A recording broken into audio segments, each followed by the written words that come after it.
날마다 쓰는 나의 신앙일기 TV 데일리 큐티 나무의 향기입니다. 오늘은 출애굽기 10장 12절에서 20절을 묵상하겠습니다. 여호와께서 모세에게 이르시되 애굽 땅 위에 내 손을 내밀어 메뚜기를 애굽 땅에 올라오게 하여 우박에 상하지 아니한 밭의 모든 채소를 먹게 하라.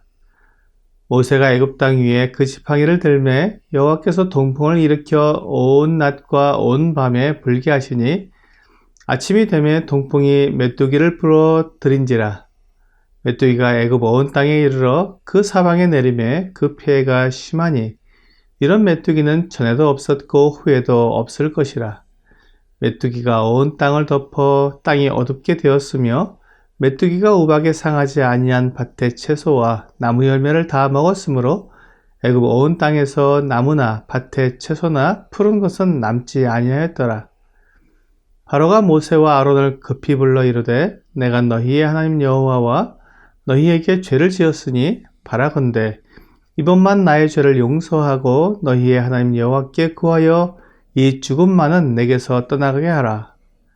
그가 바로에게서 나가서 여호와께 구하매 여호와께서 돌이켜 강렬한 서풍을 불게 하사 메뚜기를 홍해에 몰아넣으시니 애굽 온 땅에 메뚜기가 하나도 남지 아니하니라. 그러나 여호와께서 바로의 마음을 완악하게 하셨으므로 이스라엘 자손을 보내지 아니하였더라.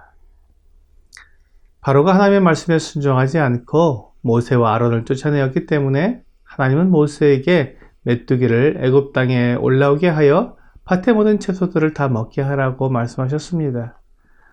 하나님은 애굽을 심판하시는데 단계별로 심판하시는 것을 볼 수 있습니다.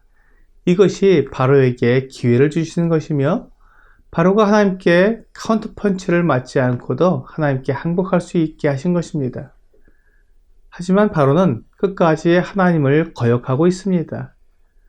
하나님께서 말씀하신 대로 메뚜기 때가 오게 된다면 애굽이 망하게 된다는 것을 알지만 그렇게 많은 메뚜기 떼를 어디에서 데리고 올 수 있느냐는 생각이 들었기 때문에 바로는 안심하고 있었던 것 같습니다. 메뚜기 떼가 온다고 해봤자 그렇게 많은 메뚜기가 오지는 않을 것이라고 생각하는 것입니다. 그런데 하나님께서는 그의 생각과 완전히 다른 계획을 가지고 계셨습니다. 모세가 애굽 땅 위에 그 지팡이를 들자 동풍을 일으키셨습니다. 그래서 낮과 밤에 계속 불게 하셔서 동쪽 광야에 있는 수많은 메뚜기 떼를 다 불어오셨습니다. 메뚜기 떼를 데리고 온 바람은 메뚜기 떼가 정확히 어디에 내려앉아야 하는지 알고 있었습니다. 그래서 메뚜기 떼가 애굽 온 들판에 내려앉아서 나무와 풀을 먹기 시작했습니다. 이런 모습은 전무후무한 것이었습니다.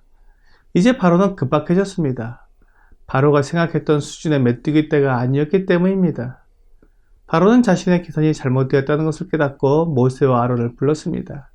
자칫 기회를 놓치면 완전히 망하게 되기 때문에 모세와 아론에게 용서를 구했습니다. 본문 16절에 보면 바로가 모세와 아론을 급히 불러 이르되 내가 너희의 하나님 여호와와 너희에게 죄를 지었으니 라고 말한 것입니다. 바로가 급한 말로 이렇게 말했지만 그는 계속 자신의 잘못을 제대로 보게 되었고 스스로 죄인임을 고백하게 되었습니다. 그리고는 하나님의 능력을 인정했습니다. 너희의 하나님 여호와께 구하여 이 죽음만은 내게서 떠나가게 하라고 말한 것입니다. 그러자 모세가 곧바로 나가서 바로가 구하는 대로 하나님께 구하였습니다. 그러자 하나님께서 응답해 주셨습니다. 강력한 서풍이 일어나서 메뚜기 떼를 몰아 홍해에 넣으셨습니다. 하나님은 사람을 아끼십니다. 하나님은 사람들이 굶어 죽는 것을 원하지 않으십니다. 만일 하나님께서 이렇게 급하게 메뚜기 떼를 애굽에서 몰아내지 않으셨다면 애굽 백성이 다 죽을 수도 있었습니다. 하지만 하나님의 계획은 그것이 아니었기 때문에 다시 한 번 기회를 주신 것입니다. 이것이 하나님께서 바로의 마음을 완악하게 하셨다는 말의 의미입니다. 요나 4장 10절과 11절은 여호와께서 이르시되 내가 수고도 아니하였고 재배도 아니하였고 하룻밤에 났다가 하룻밤에 말라버린 이 박넝쿨을 아꼈거든 하물며 이 큰 성읍 니느웨에는 좌우를 분별하지 못하는 자가 12만여 명이요 가축도 많이 있나니 내가 어찌 아끼지 아니하겠느냐 하시니라 라고 말씀하십니다. 하나님은 이방 나라 니느웨 사람들도 사랑하시고 아끼셨습니다. 하나님은 메뚜기 떼로 바로를 완전히 무릎 꿇게 하실 수 있었습니다. 메뚜기 떼가 애굽의 모든 것을 다 갉아먹으면 바로는 더 이상 버티지 못하고 이스라엘 백성들을 보낼 수밖에 없을 것입니다. 하나님은 그것을 아시지만 그렇게 하지 않으신 것입니다. 하나님은 유월절을 통해 이스라엘 백성들을 애굽에서 건져내셔야 했습니다. 하나님의 그 계획이 이루어질 때까지는 바로의 마음이 완악해지도록 기회를 주신 것입니다. 바로는 재앙이 사라지자 역시 마음을 완악하게 하고 이스라엘 자손을 보내지 않았습니다. 바로가 모든 상황을 제대로 보았다면 그는 하나님의 능력을 깨닫고 하나님 앞에 엎드렸을 것입니다. 동풍으로 메뚜기를 불어오신 하나님께서 서풍으로 메뚜기를 홍해에 넣으셨기 때문입니다. 바로는 그것을 자연현상으로 보는 것이 아니라 하나님의 위대하신 능력으로 보아야 했습니다. 하지만 바로는 그렇지 않았습니다. 이렇게 끔찍한 재앙에도 마음을 바꾸지 않으면 이 재앙보다 더 큰 재앙이 오게 될 것을 바로는 생각하지 못했습니다. 이제 남아있는 하나님께서 준비하신 재앙들은 너무나 끔찍한 것들입니다. 바로는 그것을 알지 못하기에 이렇게 큰 소리를 치면서 버티고 있는 것입니다. 하나님께 순종하지 않는 사람들은 큰 고난을 통해 하나님을 경험할 수밖에 없습니다.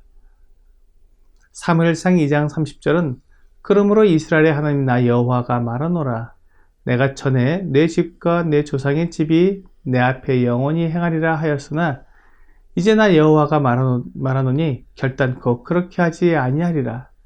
나를 존중히 여기는 자를 내가 존중히 여기고 나를 멸시하는 자를 내가 경멸하리라 라고 말씀하고 있습니다. 바로가 하나님을 존중하지 않고 경멸하기 때문에 하나님도 그를 경멸하실 것입니다.